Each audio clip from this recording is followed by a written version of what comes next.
This is a Case 60A farmall tractor. It's our little bale moving tractor. You can Google parts off of it if you want need that. Day-to-day operations, you're going to check the tires, make sure they got air. These are actually foam-filled tires that are on it right now, so you shouldn't have a problem with that. You want to look around the outside, make sure there's no like hydraulic oil spills on the ground or puddles, because that'll mean that there's a hydraulic oil or an oil leak or something. You can check the oil by going right here. It's the yellow dipstick. That's on your daily checks. And then, hey buddy, you check the oil, make sure it's good. If you got to add it or anything like that, give me a call, because we, definitely don't need to be adding oil. I don't want somebody adding oil and me not knowing about it. You open this hood by pushing this and pulling up. It's pretty easy. The air filter's under here. You don't need to check the air filter. If you want to, you can. It's a little booger to get back in there. But I have the air compressor to blow it out, to do all of this stuff, and I'll service this thing. But just check the oil in it before you run. Just in anything, you should always check the oil. Your battery, your radiator, if it gets hot, it'll the radiator will be clogged and clogged with stuff, which I should blow that out. If it ever overheats or starts to overheat, that's usually what's the problem, is it's covered with grass seeds. Keys will be locked up in the lock box. I'll give you the combination to it. This tractor has all my tractors have an alarm, so you just unlock it. You'll know if you didn't unlock it, because it'll freak you out. And when you're done for the day, lock it up. Press lock on the keypad and put the key back in the lock box, and there's a lock on the outside. I'll give you the combination to it. And that way, the key's always in whatever tractor and whatever field, so we're not clipping them to our belts and taking them home and having to chase them down for days. The mirrors stink. You can tell what you're cutting, but don't trust them to go down the road. Don't ever take this tractor on like a highway or a road until I tell you you're okay with it, because people around here are crazy, and I don't want you getting hit.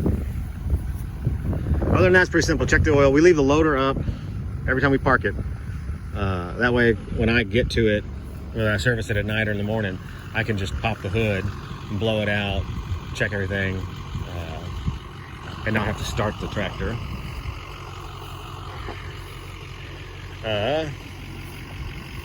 This thing has to be in neutral here.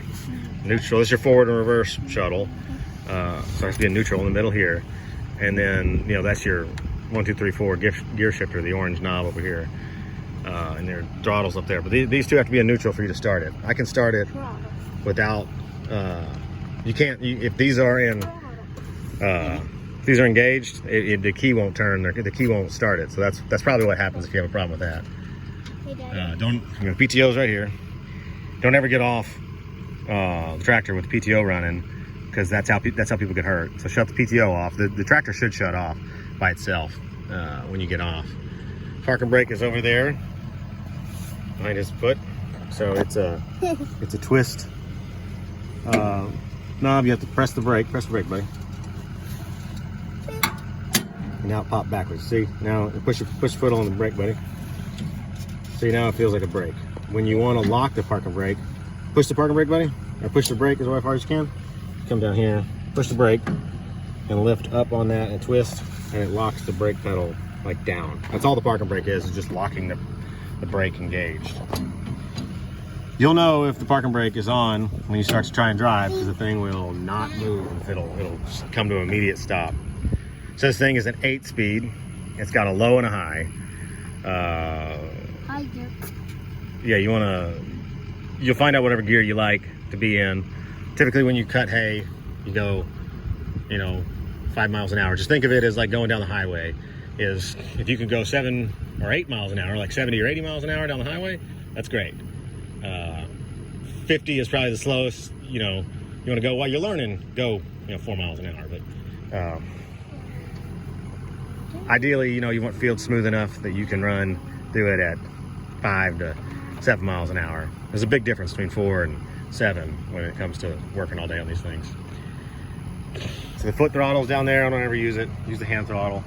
About 2,000 RPMs on the gauge is 480 on the RPMs, and most everything we run, you don't ever run it at 540 RPMs. We run it a little lower just to save on fuel.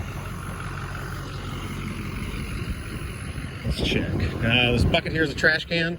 So anytime you're in the field, you see trash, pick it up, throw it in there, or you can put your cooler in there or whatever.